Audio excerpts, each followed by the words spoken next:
Assalamualaikum warahmatullahi wabarakatuh. Kami dari kelompok 3 materi perkembangan pusat sumber belajar di Amerika dan Indonesia yang beranggotakan saya sendiri Novita Aprilianti dengan NIM 2100200017. Saya Fanantia Remi Ashari, NIM 2100200019, Program Studi Magister Teknologi Pendidikan Angkatan 2021A, Sekolah Pascasarjana Universitas PGRI Adibuana, Surabaya. Saya Muhammad Taukid, nomor induk mahasiswa 2100200032, mahasiswa Program Studi Teknologi Pendidikan Angkatan 2021A, Sekolah Pasca Sarjana Universitas PGRI Adibuana, Surabaya. Saya Ulfa Mariati, NIM 2100200036, Program Studi Magister Teknologi Pendidikan Angkatan 2021A, Sekolah Pascasarjana Universitas PGRI Adibuana, Surabaya. Saya Rutidia, NIM 2100200035, mahasiswa Program Studi Teknologi Pendidikan Angkatan 2021A, Sekolah Pasca Sarjana Universitas PGRI Adibuana, Surabaya.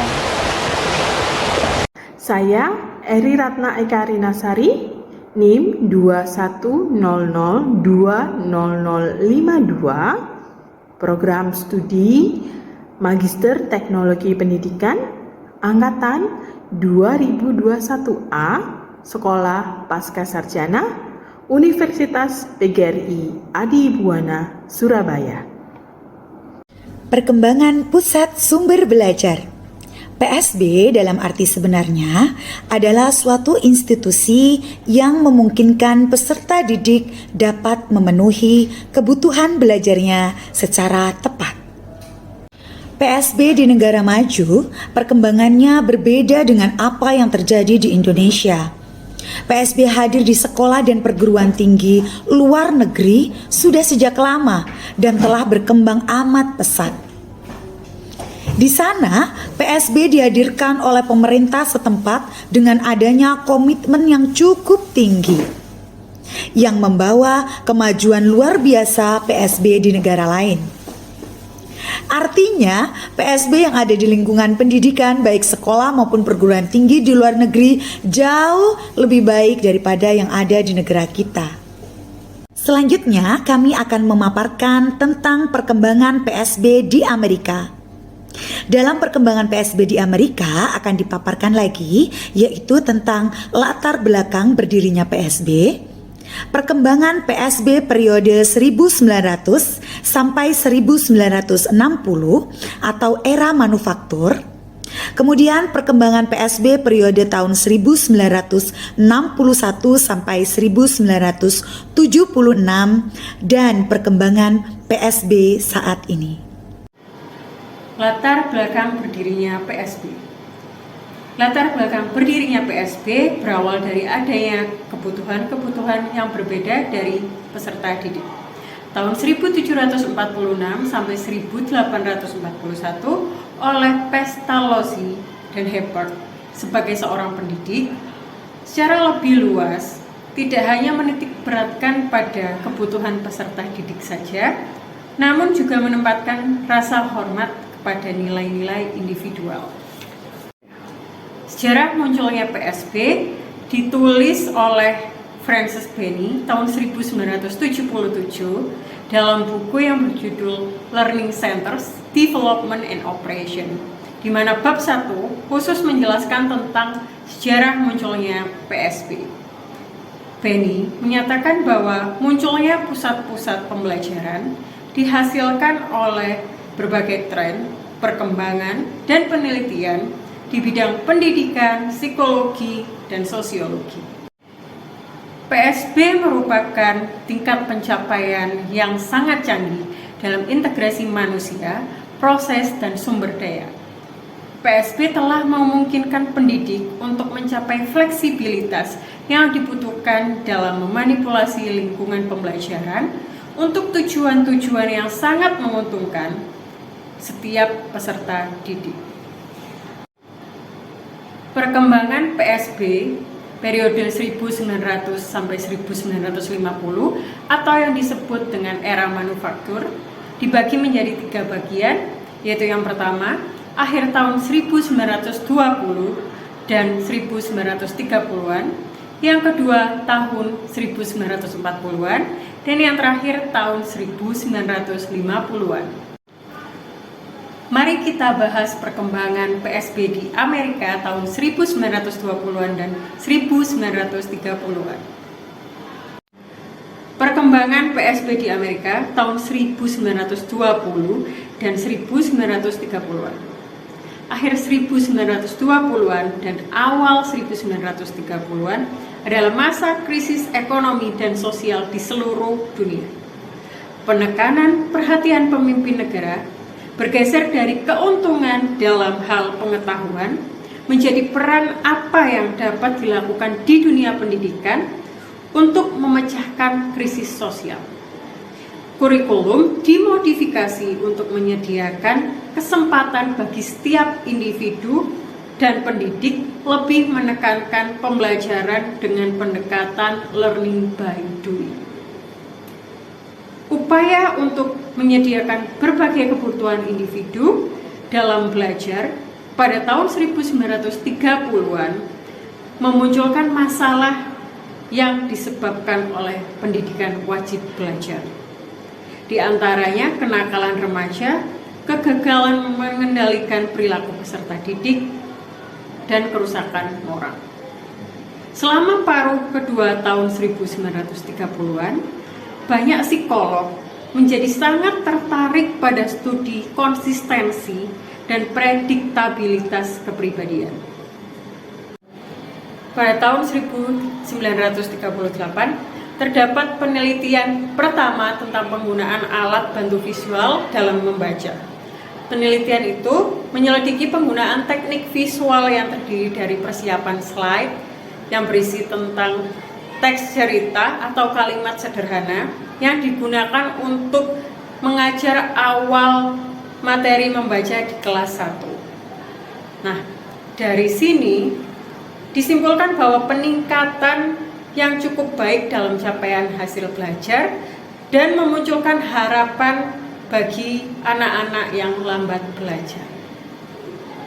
Yang kedua, perkembangan pusat sumber belajar di Amerika pada tahun 1940-an.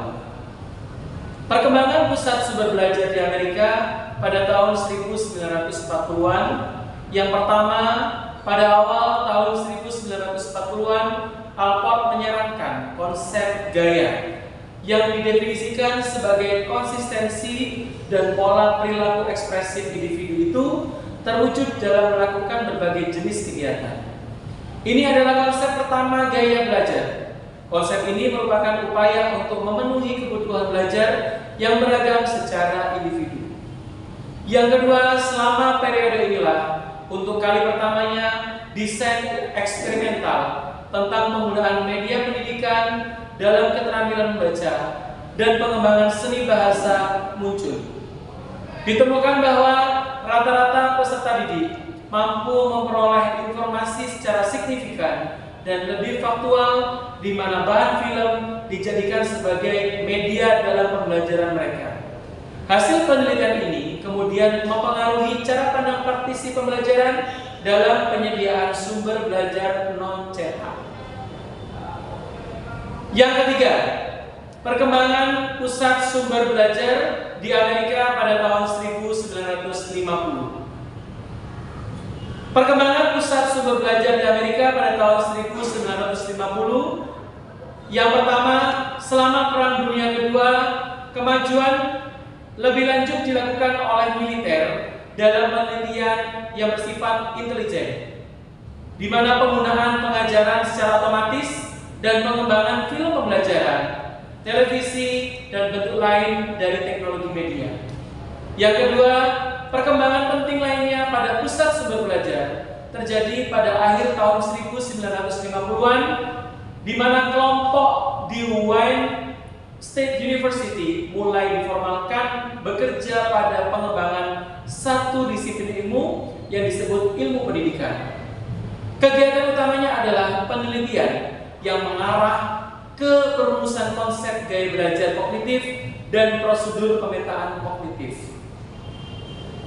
Selanjutnya, perkembangan pusat sumber belajar pada periode tahun 1961 sampai 1976 di Amerika. Kita bisa melihat progres yang luar biasa setelah tahun 1960 sampai menuju ke tahun 1970. Perkembangan pusat sumber belajar di Amerika begitu luar biasa. Yang keempat, perkembangan pusat sumber belajar di Amerika pada tahun 1960-an. Perkembangan pusat sumber belajar di Amerika pada tahun 1960-an. Yang pertama, konsep pendidikan terbuka dikembangkan dari penelitian dan teori Piaget dengan memberikan pengaruh yang kuat terhadap perkembangan pusat-pusat pembelajaran selama periode tahun 1960-an. Yang kedua, penelitian dan kemajuan dalam teknologi seiring dengan perkembangan tren dan filosofi tertentu dalam bidang pendidikan, psikologi, dan sosiologi telah membuka jalan bagi pendekatan baru dalam dunia pendidikan. Periode itulah yang memicu dan memacu munculnya pusat-pusat pembelajaran. Yang ketiga, pada tahun 1960-an juga terjadi peningkatan yang luas dalam pengetahuan, kemajuan dramatis dalam teknologi, dan perubahan besar dalam sosial dipicu oleh adanya undang-undang hak-hak sipil, gerakan feminis, dan pentingnya moralitas dalam lingkungan pendidikan. Selain itu, pada tahun 1960-an terlihat peningkatan yang signifikan dalam kualitas dan kuantitas desain eksperimental yang lebih eksploratif dalam penelitian pendidikan. Disinilah muncul konsep dan ide pengembangan pusat sumber belajar yang lebih komprehensif dan integratif. Yang keempat, setelah tahun 1960, pendidik mulai tampak semakin tertarik dengan teknik audiovisual sebagai sarana individualisasi pembelajaran, terutama dalam membaca dan seni bahasa. Yang kelima, pada awal tahun 1960-an di Amerika Serikat, beberapa perpustakaan universitas diubah namanya menjadi pusat sumber belajar atau disebut juga Learning Resource Center. Pusat sumber belajar ini memberikan layanan yang diperluas yang meliputi penelitian, pembelajaran evaluasi belajar, pengembangan perkuliahan, layanan pelatihan, dan produksi bahan belajar. Yang keenam, pesatnya pertumbuhan pusat-pusat pembelajaran pada akhir tahun 1960 merupakan langkah-langkah besar menuju pengembangan pusat sumber belajar. Keuntungan dari pendekatan sistemik dalam penggunaan media baru menjadi jelas bagi banyak pendidik pada pergantian dekade tahun 1960. Potensi media baru untuk mengembangkan teknologi pembelajaran individu bisa dari ketika pertama kali pusat sumber belajar mulai dikembangkan. Dan yang terakhir, sepanjang tahun 1960, pendidik profesional mulai menggunakan teknik berbasis pendekatan sistem. Upaya ini didukung secara finansial oleh Departemen Pendidikan Amerika. Perkembangan PSB di Amerika tahun 1970-an.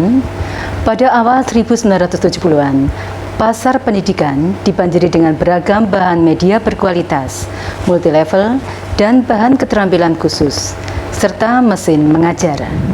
Pembelajaran berbantuan komputer dan penggunaan komputer untuk pendidikan lainnya mulai muncul dan diterapkan bersama dengan televisi pendidikan. Selama periode antara 1961 hingga 1976, minat dan investigasi dalam konsep gaya belajar kognitif preferensi modalitas, lingkungan fisik dan gaya belajar psikososio-linguistik, pengalaman pendekatan bahasa, dan pendidikan terbuka menjadi bagian penting dan segera direalisasikan. Penekanan pada pengenalan dan pemenuhan kebutuhan individu telah memberikan pemahaman bahwa PSB perlu dikelola dan dikembangkan dengan baik di sekolah modern. Pada tahun 1970, media dapat digunakan sebagai bagian integral dari pendekatan sistem untuk pembelajaran daripada sebagai alat bantu yang penggunaannya sangat terbatas dalam proses pembelajaran. Selanjutnya, perkembangan PSB di Amerika saat ini. Saat ini, PSB terus dikembangkan di seluruh negeri Amerika, meskipun banyak kendala yang dihadapi oleh lembaga pendidikan. Alasan penting dari fenomena ini tentu terletak pada kenyataan bahwa PSB merupakan cara yang ekonomis dan efisien untuk memfasilitasi individualisasi pembelajaran. Di Amerika Serikat, sistem pengklasifikasian bahan di perpustakaan yang umumnya digunakan adalah sistem Library Congress, karena volume buku dan bahan-bahan pustaka lainnya yang dikoleksi banyak. Dengan mengklasifikasi buku-buku dan bahan-bahan pustaka menggunakan sistem klasifikasi tertentu, maka bahan-bahan pustaka dapat didistribusikan atau disirkulasikan penggunaannya secara optimal dalam lingkungan sekolah dan perguruan tinggi. Dalam pengelolaan perpustakaan, dibutuhkan berbagai jenis personalia dengan bermacam keahlian di samping staf perpustakaan yang sudah ada.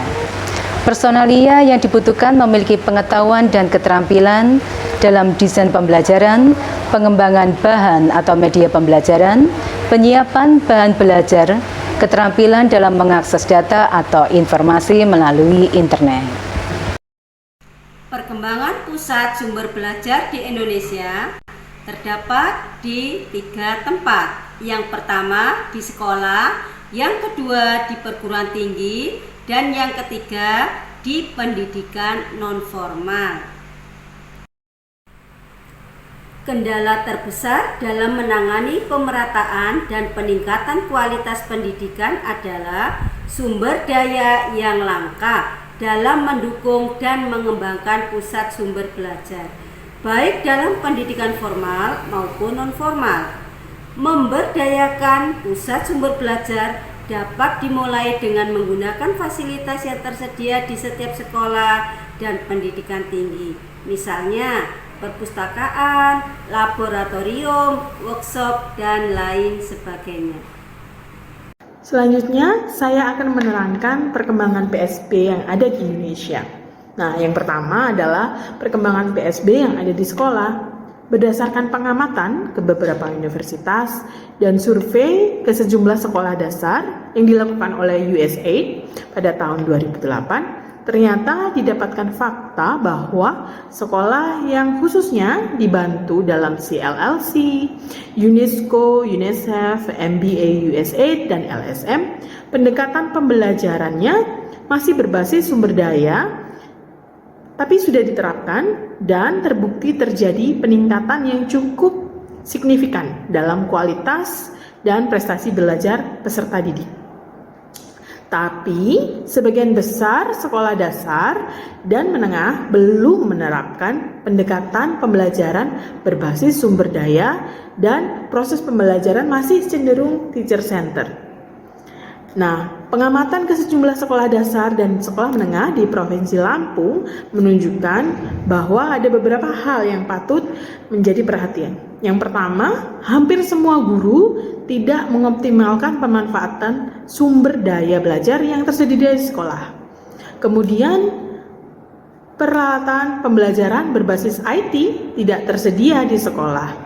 Dan alat peraga, laboratorium, dan perpustakaan tidak dikelola dengan baik.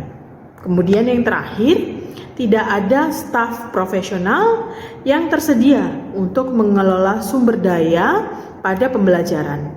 Namun, mereka membutuhkan dukungan untuk mengembangkan sumber belajar.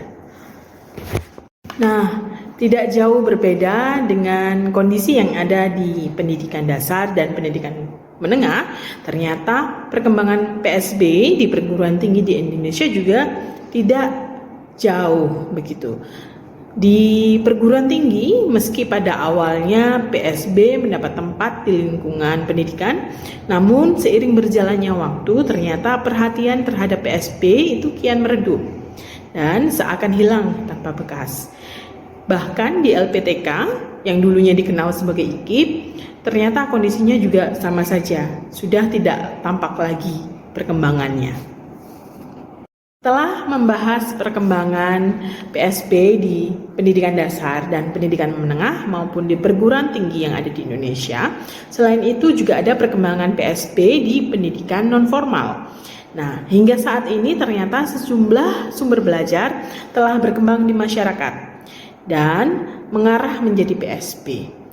Pusat sumber belajar itu sendiri disebut sebagai Pusat Kegiatan Belajar Masyarakat atau PKBM dan SKB, kemudian disebut juga sebagai Pusat Komunitas Reading atau TBM, Komunitas Reading Center atau CRC, dan perpustakaan mobile yang semuanya dapat dikembangkan menjadi PSB.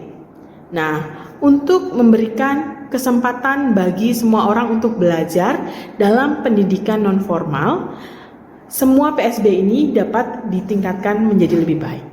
Beberapa PSB sedang mengembangkan kegiatan mereka dengan menyelenggarakan kursus singkat praktis bagi masyarakat lokal, seperti program keaksaraan dan kursus keterampilan hidup.